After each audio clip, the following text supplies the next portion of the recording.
How to create school flyer on Microsoft Word. Hello guys, in today's video I'm gonna show you how to create school flyer easy and fast in less than 1 minute. So first thing guys you have to do is go to Microsoft Word.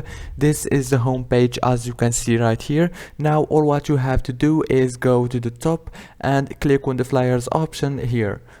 Now it will take you to this page. Here you will find thousands of flyers and you can find the school flyers right here. For example, this one, it's graduation for the elementary, and you will find other school here.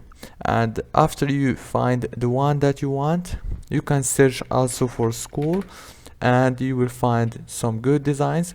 For example, this one, it's for elementary again, and there is many other here. Choose the one that you want, for example this one, and click on create. And now you can change the text by clicking on it, and you can change it to whatever you want, and change here the date and everything. And after you finish, click save here.